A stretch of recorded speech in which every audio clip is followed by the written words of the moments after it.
लेकिन प्रहलाद परम ज्ञान का प्रतीक है। वह व्यक्ति जो इस जगत के आधार को जानता है, वह व्यक्ति जो सभी में उस आधार को देखता है। वो आधार क्या है? वह व्यक्ति जो सब में आत्मा का दर्शन करता है। ऐसे ज्ञानी भक्त को ना किसी से ईर्ष्या होती है और ना द्वेष, और ना ही कोई शोक और ना दुख, क्योंकि उसकी बुद्धि को मोह ने बिल्कुल भी ढका नहीं। उसकी बुद्धि के ऊपर मोह का आवरण नहीं है। ईशावास्य उपनिषद में ही 6 और 7वें मंत्र में भी यही कहा गया है। यस्तु सर्वाणि भूतानि आत्मन्येव अनुपश्यति सर्वभूतेषु चात्मानं ततो न विजिगुप्सते।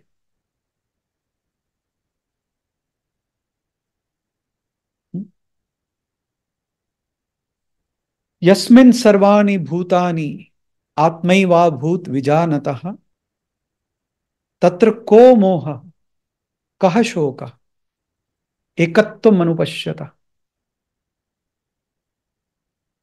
प्रहलाद स्तंभ में भी विष्णु को देखते हैं, उन्हें धरती पर भी विष्णु दिखते हैं, उन्हें आकाश में भी विष्णु दिखते हैं, उन्हें चारों ओर हर कण कण में विष्णु दिखते हैं।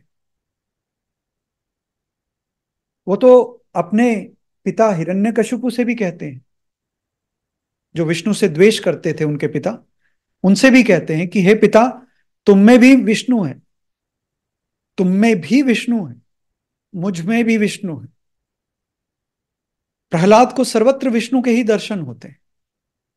अब इसे ऐसा मत समझ लेना जैसे तुम फिल्मों में देखते हो कि हर जगह पे छोटे छोटे विष्णु के रूप दिखाई देने लगे, वैसा नहीं। दिखने का मतलब इन भौतिक नेत्रों से नहीं, ज्ञान की दृष्टि से।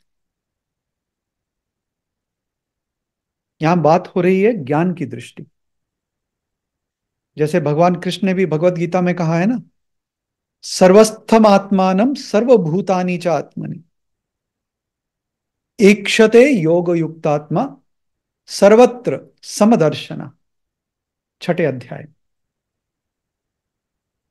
29वां श्लोक। अर्थात सच्चा ज्ञानी, सच्चा भक्त जो उस परम सत्य में प्रतिष्ठित है, वह सभी जीवों में ईश्वर को, उस परम सत्ता को ही देखता है, और परम सत्ता को सभी जीवों में देखता है। सभी जीवों में परम सत्ता को देखता है और परम सत्ता को भी सभी जीवों में देखता है।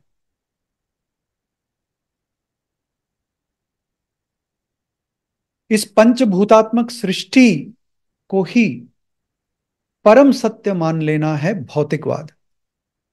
और इस बात का ज्ञान कि 5 इंद्रियों के द्वारा अनुभव की जाने वाली इस सृष्टि का एक आधार भी है, जो अद्वैत है, जो सत्य है, जो मेरा भी स्वरूप है, यह ज्ञान है आध्यात्मिक ज्ञान।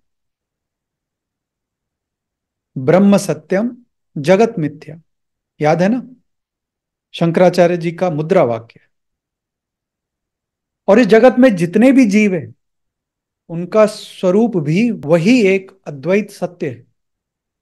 जीव ब्रह्मैव ना परा, ब्रह्म सत्यम जगत मिथ्या, जीव ब्रह्मैव ना परा।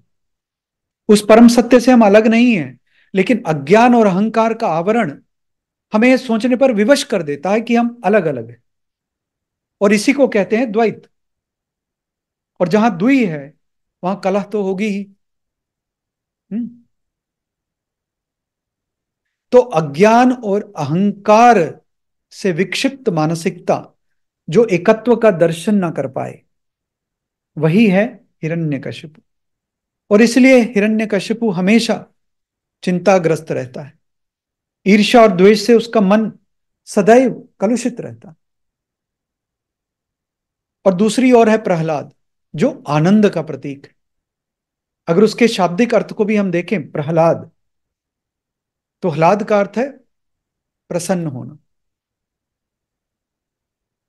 हर्षित होना, आनंदित होना। ह्लाद माने आनंद। तो प्रहलाद शब्द का अर्थ हुआ जो आनंद में रहता है, वह प्रहलाद है।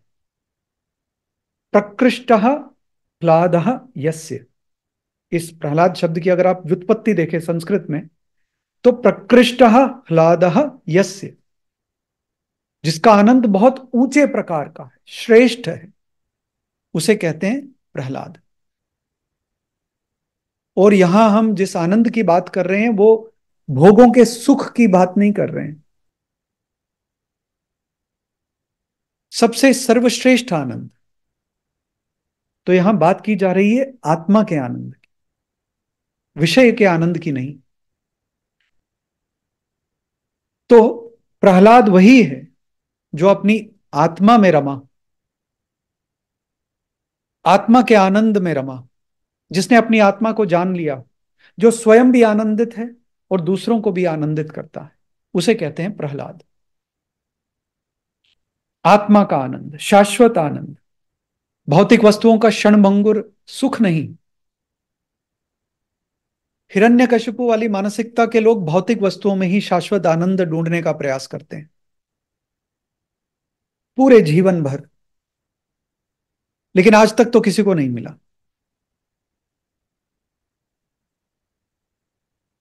शाश्वत आनंद अर्थात जो आनंद देश काल इत्यादि से सीमित ना हो, परिच्छिन्न ना हो।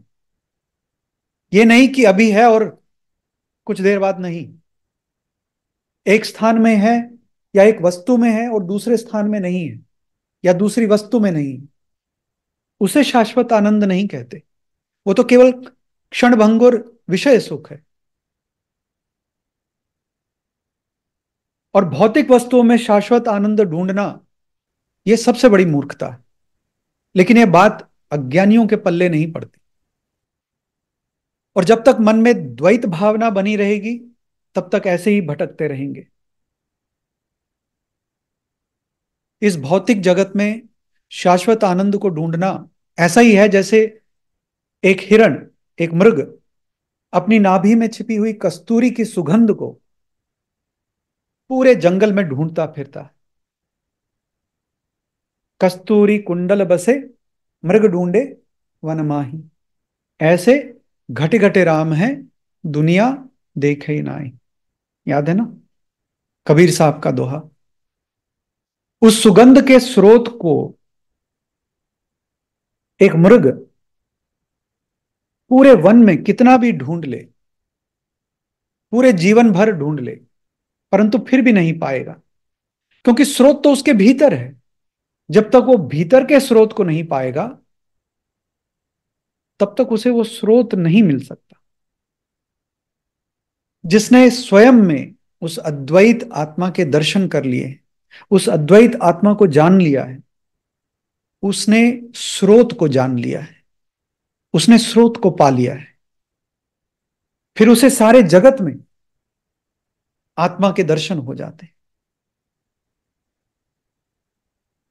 हम्म, समझ आ रही है। अब हिरण्यकशिपु की बहन की बात करते हैं, जिसका नाम था होलिका। होलिका हिरण्यकशिपु की बहन है। जैसा हमने पहले देखा, हिरण्यकशिपु आसुरिक गुणों को दर्शाता है, और जो उसकी बहन है होलिका, वह आसुरिक विचारधारा को, होलिका अर्थात आसुरिक विचारधारा, आसुरिक विचार, आसुरिक गुणों से बहुत गुथे हुए हैं, बहुत करीब से। इसीलिए वे दोनों सगे भाई बहन हैं, हिरण्यकशिपु और होलिका। विचार मन से उत्पन्न होते हैं।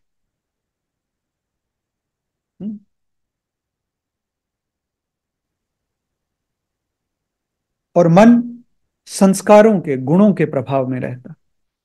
किसी व्यक्ति में दुर्गुण है, गलत संस्कार है,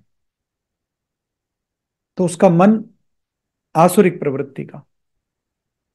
अगर किसी में सद्गुण है, अच्छे संस्कार है, तो उसका मन दैवी प्रवृत्ति का हो।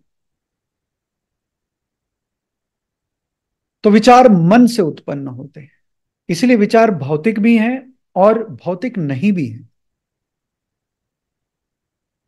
और इसी कारण से पंचभूतों में, जल, अग्नि, वायु, आकाश, पृथ्वी, इनमें जो अग्नि है वह पंचभूतों से बनी हर भौतिक वस्तुओं को भस्म कर सकती है, परंतु विचारों को भस्म नहीं कर सकती, क्योंकि विचार अग्नि से भी सूक्ष्म है। और हम इस कथा में पढ़ते भी हैं कि होलिका को ब्रह्मा का वरदान था कि अग्नि उसे जला नहीं पाएगी। उसका यही कारण है, क्योंकि होलिका प्रतीक है आसुरिक विचारधारा का, विचारों का। तो ब्रह्मा का ये जो वरदान होलिका को था, इसका अर्थ केवल वहां तक ही सीमित नहीं है, इसके आंतरिक अर्थ को भी समझना है।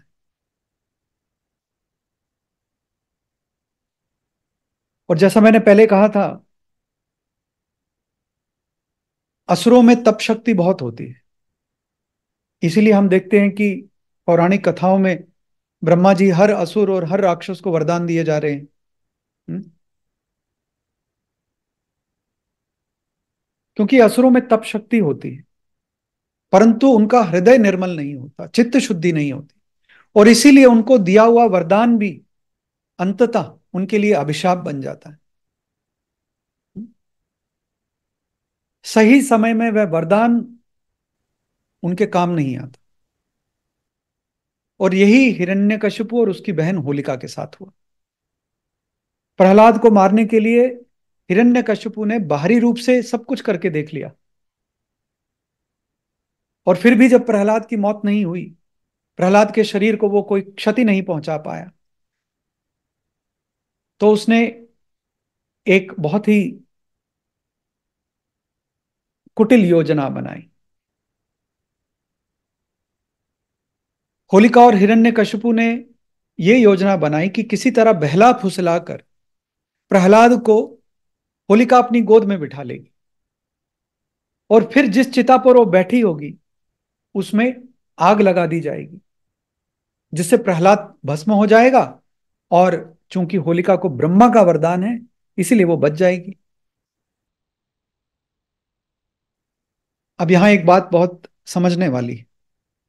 पहले प्रहलाद को रोकने के लिए हिरण्यकशिपु ने जितने भी प्रयास किए, चाहे वो पहाड़ से गिराया, या फिर खौलते तेल में डाल दिया, या विष पिला दिया, वे सभी प्रयास शारीरिक स्तर पे थे।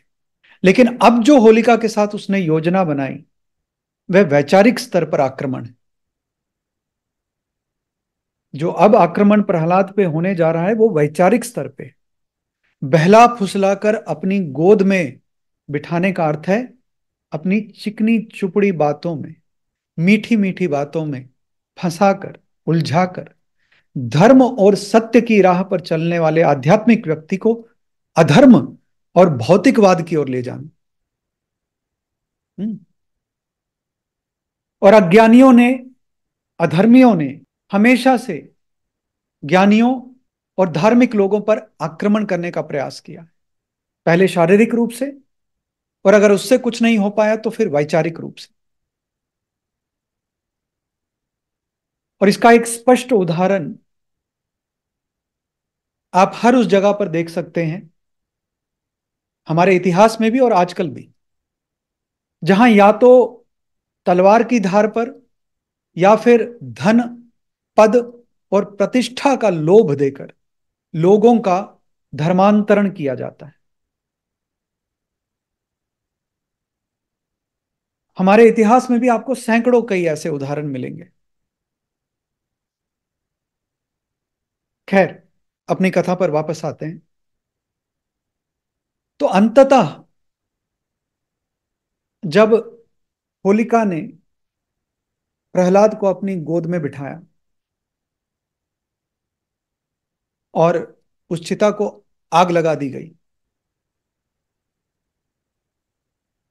हुआ क्या? हुआ ये कि प्रहलाद का तो बाल भी बांका नहीं हुआ, लेकिन होलिका भस्म हो गई। तो इस बात का यह अर्थ है कि सत्य और धर्म के सामने चाहे असत्य और धर्म कितना भी शक्तिशाली प्रतीत हो, लेकिन अंततः जीत सत्य की ही होती, जीत धर्म की ही होती।